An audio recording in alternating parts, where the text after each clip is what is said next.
Got up and he told them, know this, that in the nations before you there were people that were cut in half, they were sawn in half, or their skin was peeled with metal bones, but they did not.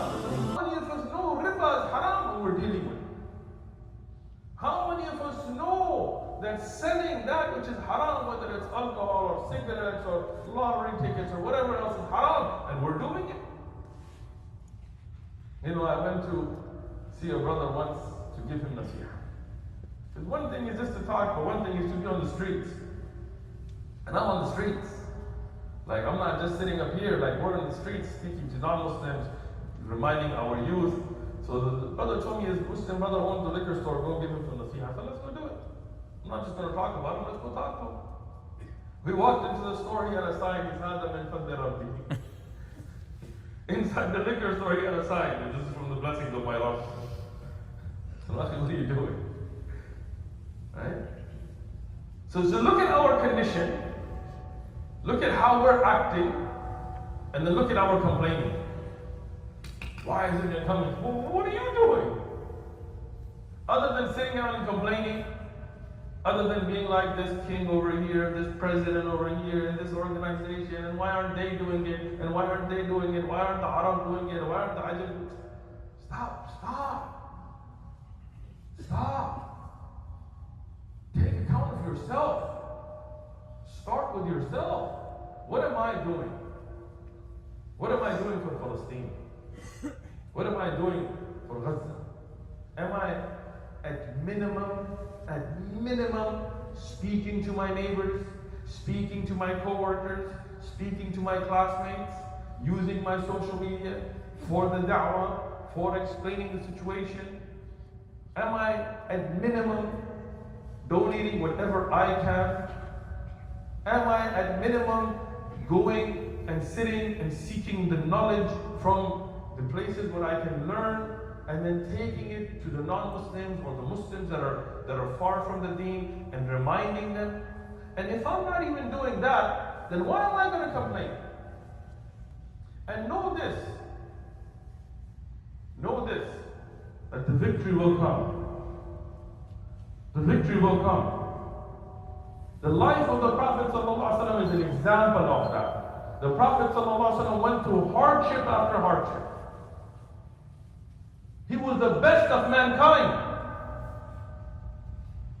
أشرف المخلوقات خاتم الأنبياء أشرف المرسلين إمام الأنبياء سيد ابن آدم Rasulullah sallallahu alaihi wasallam. He is the one that led all of the prophets in salah. He is the one that Allah took from this dunya all the way up through the samawat on Isra and Mi'raj.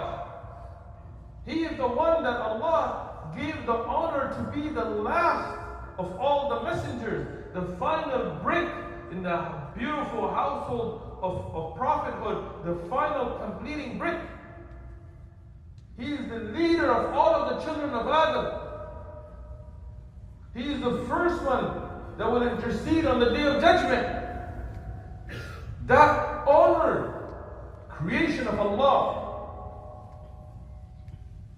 As Shaykh al-Islam ibn Taymiyyah says that Abdullah ibn Salam, the great Sahabi, says that no creation of Allah is more beloved to Allah than Muhammad sallallahu alaihi wasallam.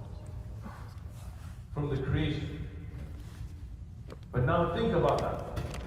That messenger of Allah, when he began the da'wah in Mecca, he was attacked. He was slandered. They called him Majnoon, Sahir, magician. They made rumors about him.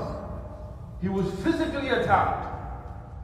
In Mecca, as he's making salah, imagine the best of mankind, he's making salah in sujood, and they throw the intestines of the camel on his back. He can't raise his head.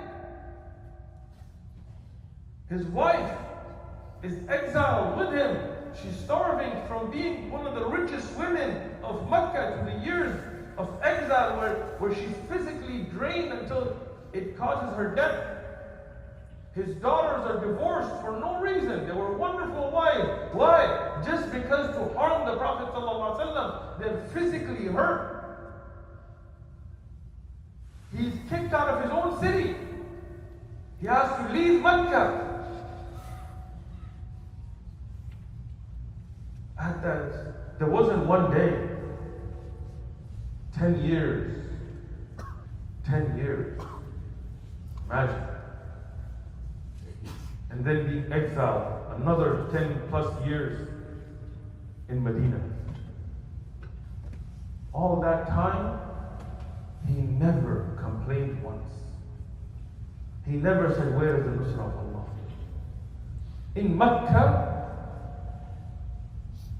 when Sumayya radiallahu anha was killed in front of her husband and son with a spear through her awrah.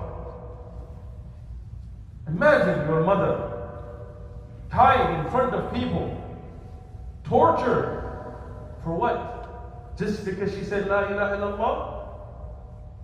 So when you complain about trying to have a beard or wear hijab or wear niqab or wear an abaya or make salah here, people look at me funny. Oh no, they call me names. Oh no. Think about those Sahaba and their hardship. Your mother tied in front of you, they're telling you leave Islam. She's no. Just say a word of shirk. She said no, they killed her. Her son, Ammar, is there. His father, Yasir, killed in front of him. At that time, Khubayb radiallahu anhu, one of the Sahaba, who was tortured so much that his back was melted.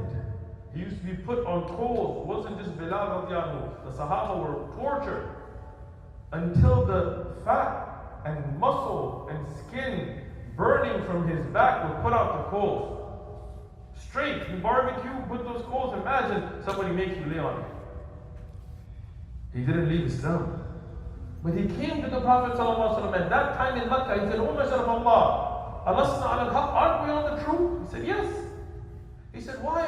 Doesn't the nusra of Allah come? The Prophet ﷺ was leaning on the Kaaba. He got upset. He got up. And he told them, know this, that in the nations before you, there were people that were cut in half. They were sawn in half. Or their skin was peeled with metal combs. But they did not leave their religion.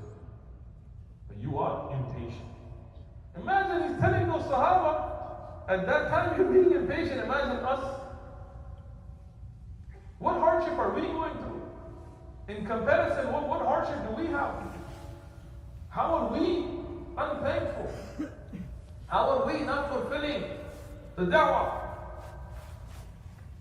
But as the Suddi, the Mufassir, he says in the tafsir of the ayah I mentioned earlier, he said, no doubt Allah will give nusra to His Rasuluna, our messengers, وَالَّذِينَ آمَنُوا فِي حَيَاةِ الدُّنْيَا, not just in the Jannah or in the Qiyamah, no, in dunya.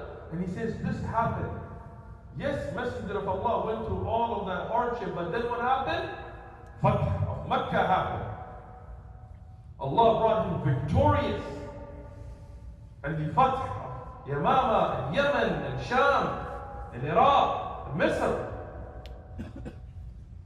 And then Islam spread to every corner of the world. My brothers and sisters in Islam, my reminder to you today is don't worry. Do your part. Know that the greatest enemies of Islam, like Khalid ibn al-Walid, who attacked and harmed the Muslims in Uhud, became the greatest victors and fighters and mujahideen for Islam. They became the safe of Allah. And today, we have many politicians from Europe that were harsh enemies of Islam that are Muslims today. And I personally know those who were Christian missionaries and pastors that are du'at today. And atheist scientists that have set out to disprove Islam, like Dr. North Brikai and others that wrote in books showing the miracles of the Quran. And I know personally people that till today apparently are Christian missionaries, but they have converted to Islam.